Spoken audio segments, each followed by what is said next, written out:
Yop tout le monde, un petit mot de quelques secondes, mais surtout une excellente nouvelle, car je tiens à vous annoncer qu'on va pouvoir se rencontrer le 1er avril au magasin Star Music à Paris. Je suis donc giga content, notez bien ce rendez-vous, d'ailleurs il y a un lien dans la description, un lien d'événement pour signaler votre présence et pour que vous soyez aussi informés de tout ça. Au programme, papotage et chelouterie, je ramène ma BD, je ramène des cadeaux pour vous, je ramène plein de goodies, mais c'est un événement en effet avec Star Music, mais surtout avec ESP, puisqu'on va vous dévoiler des exclusivités. En fait, réellement, je ne sais pas ce qui va se passer, mais concrètement, a priori, à la fin de ma venue, il va y avoir un truc exclusif avec ESP, un petit happening comme ça, et du coup, je suis un petit peu émoustillé quand même. Au passage, pour ceux qui ont déjà chopé leur BD, bien n'hésitez pas à la ramener, je vous ferai un petit mot dedans. Bref, j'ai vraiment hâte d'être ce 1er avril, ça va être vraiment cool. N'oubliez pas, dans la description, vous avez le lien d'événement, je vous conseille d'aller cliquer dessus pour être informé de tout ça.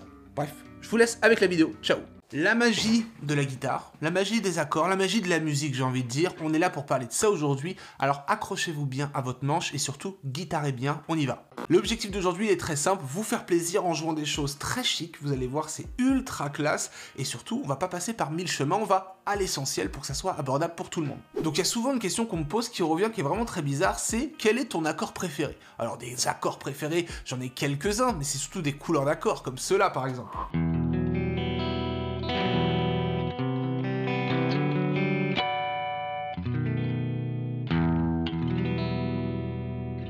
Ceux-là par exemple, ils sont vachement cool, je les ai déjà abordés d'ailleurs dans une vidéo que vous pourrez trouver juste au-dessus. Mais, il y a en effet une suite d'accords, de plusieurs accords qui me fait complètement rêver. En gros, avant, quand je donnais des cours, il y a un élève qui arrive et qui me dit « Voilà, j'aimerais écouter ce morceau ». Donc moi, je m'exécute parce que je disais jamais non à un élève, et j'entends « How Deep Is Your Love » des Bee Gees. Alors, les Bee Gees, c'est un groupe qui a été formé dans la fin des années 50, années 60, puis après ça a eu un immense succès sur des années, et personnellement, ce n'est pas du tout mon ADN musical, mais je suis curieux, c'est là où je veux en venir. Et quand j'ai découvert la suite d'accords, j'ai fait « Ah !»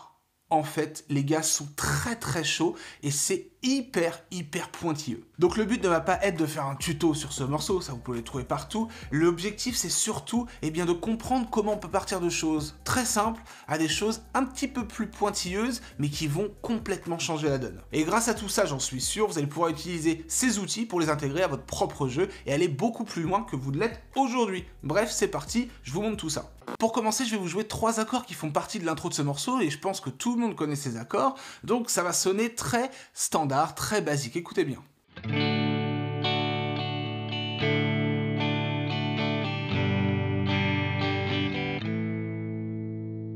Ré, Sol, La, le tour majeur, rien de plus simple, et d'ailleurs ça nous fait penser à plein de morceaux. Mais là où certains se seraient arrêtés là, ou voilà, des fois on fait juste ça en rythme, eh bien écoutez comment eux ont transformé tout ça. Premièrement, ils font leur base en Ré. Ce Ré vont le transformer en Ré majeur 7, c'est là où ça devient intéressant. Ça, c'est du caviar, ça fait vraiment du bien aux oreilles. Écoutez vraiment ce côté très aérien, planant, c'est le majeur 7 qui fait tout ça. Ensuite, le Sol. Voilà, le Sol basique. Eh bien, ils ont fait la même chose. Sol, majeur 7. Et là, écoutez bien. Ça aussi, ça fait vraiment du bien.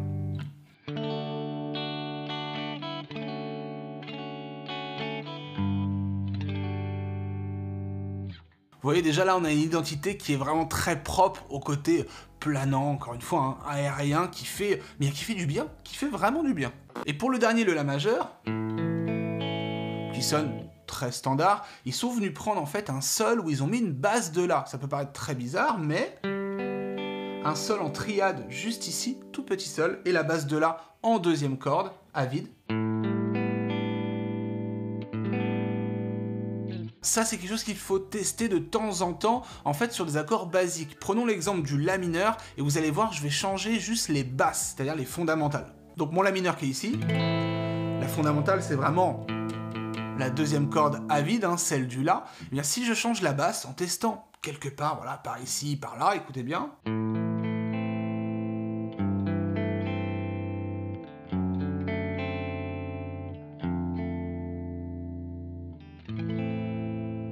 Soyez vachement curieux. Alors, vous pouvez vous planter, hein, vous auriez pu faire ça, par exemple. Là, on peut se dire, si je veux faire un truc un peu spé, ça peut marcher, mais sinon ça ne marche pas. Essayez de mettre vos doigts par-ci, par-là, et vous allez sûrement retrouver des choses vraiment cool. Et du coup, vous allez pouvoir entraîner votre cerveau et vos mains à retenir que, eh bien, il y a des bases qui fonctionnent bien et qui donnent un style très particulier à nos accords standards. Et ça fait vraiment une suite qui part à la base, très basique, vous l'avez vu, hein, Ré, Sol, La, et ils en ont fait ça. Et c'est juste de la transformation en utilisant les bonnes couleurs. Donc relevez bien le majeur 7, relevez bien aussi ce fameux Sol hein, qui est super à utiliser. Hein.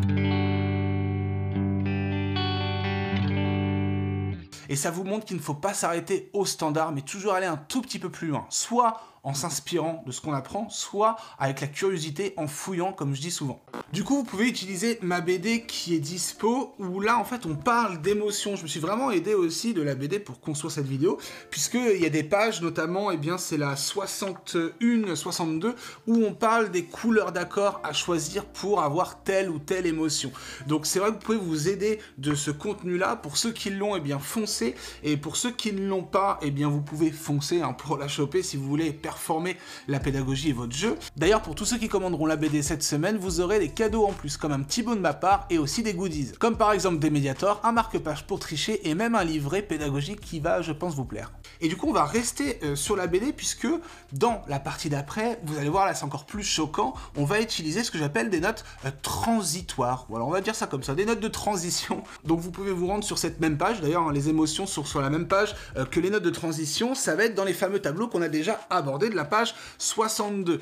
C'est un tableau qui récapitule en fait les bonnes suites d'accords. Ça peut en aider plein pour tout simplement faire des suites qui marchent bien entre elles et avoir des combinaisons magiques. Je vous joue ce qui se passe dans la partie du couplet et vous allez voir, il y a quand même quelque chose de très particulier. Donc je vous fais la version qui aurait été une version très basique et standard et je vous fais la version des Bee Gees.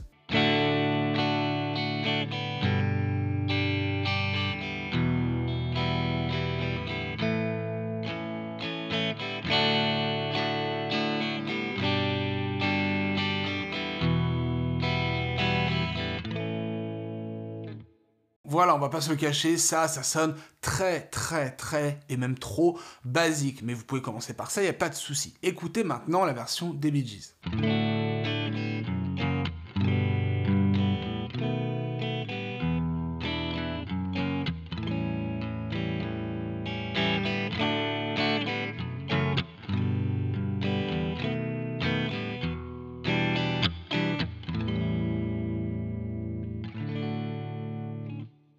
Oh là, je vous rassure tout de suite, il y en a certains qui ont vu des barrés, mais ne vous inquiétez pas, dans la BD, n'hésitez pas à vous rendre à la page 30 où ça parle des barrés avec notre ami Angus Young. Oui, c'est très bizarre. Donc, il y a tout ça, et justement, il y a même les noms des barrés, comment les retrouver. Fa dièse mineur 7, si on vous dit ça, vous dites waouh, j'ai envie de vomir. Mais non, tout est dans la BD, vous pouvez eh bien compléter cette vidéo avec la BD, ne vous inquiétez pas. Et ça va vraiment vous servir parce qu'on va aussi parler du manche et tout. Donc, vous avez vu, en fait, au lieu d'avoir 4 accords, eh bien, je vais en avoir peut-être 6, 7, 8 qui traînent, puisqu'il y a des accords de transition, même des notes de transition. Et c'est là où ça va être très intéressant pour vous, puisque ça va permettre d'agrémenter, de compléter des choses qui peuvent être très standards, et puis voilà, on a l'impression que ça n'a pas trop de vie, en justement donnant un petit peu plus et bien, de corps à tout ça. Donc, en gros, tout bête, on va faire un exemple sur les premiers accords. Au lieu de faire Ré et Sol, très basiquement,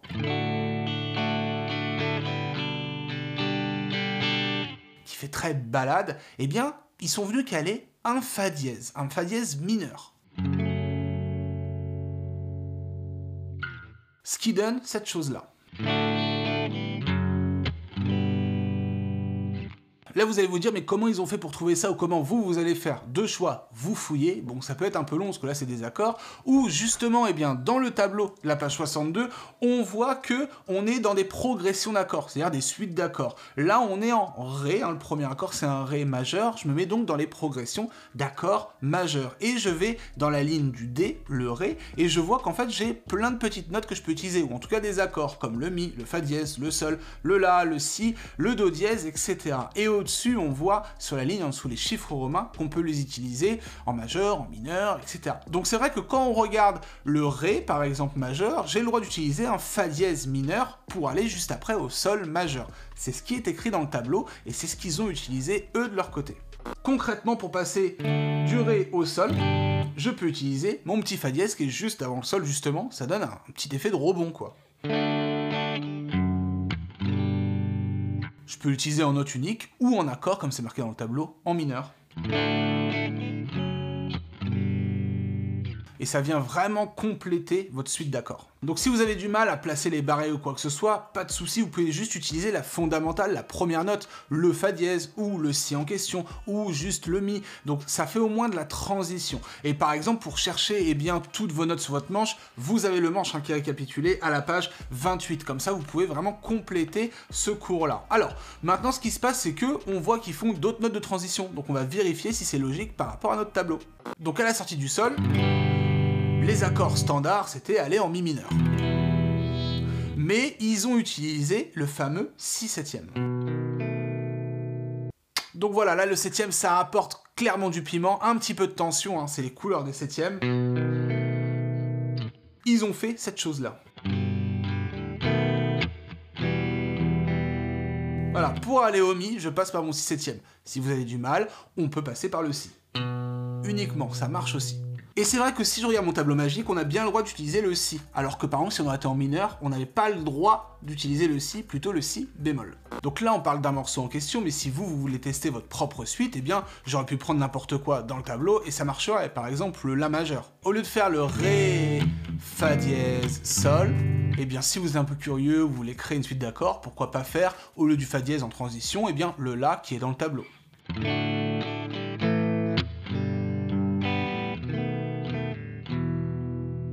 Ça marche très bien. Donc vous voyez, grâce à ce tableau déjà, vous êtes libre, mais surtout, vous êtes de base libre. N'oubliez pas de tester, fouiller, avoir des nouvelles couleurs d'accords, et maintenant utiliser ce petit outil qui est les transitions. Ça marche très bien. Donc déjà, si vous faites ça, vous êtes au taquet.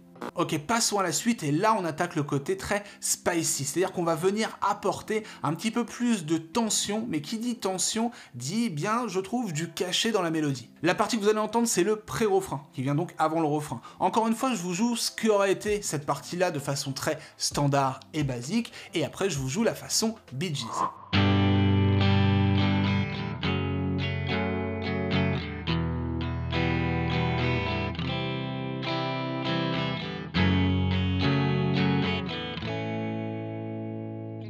Maintenant, Bee Gees.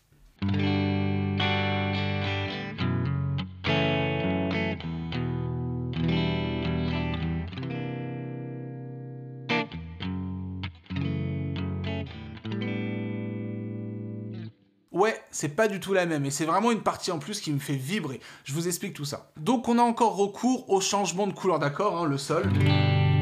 Majeur 7, ils l'ont transformé. J'insiste sur celui-là parce qu'il est vraiment très très beau, on peut faire plein de choses avec.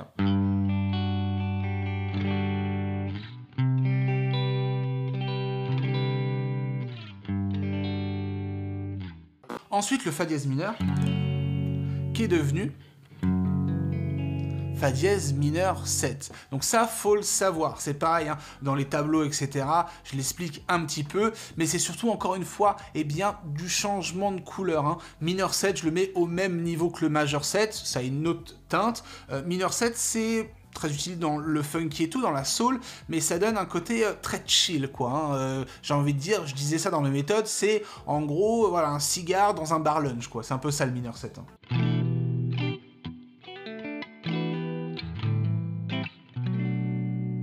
Ça, c'est le mineur 7, et j'aime beaucoup aussi. Pensez au mineur 7. Le mi mineur de base, ça aussi, pensez-y, puisqu'ils l'ont aussi mis en mineur 7, et en plus, il est super simple. On vient mettre le petit doigt juste ici, ça change tout.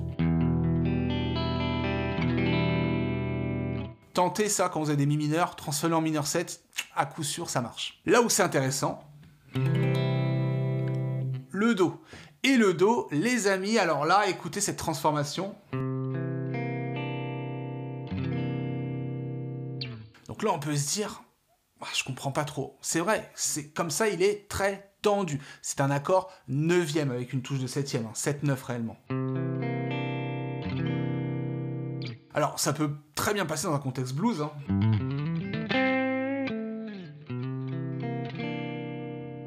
Ou même en transition, encore une fois, dans du blues, quoi.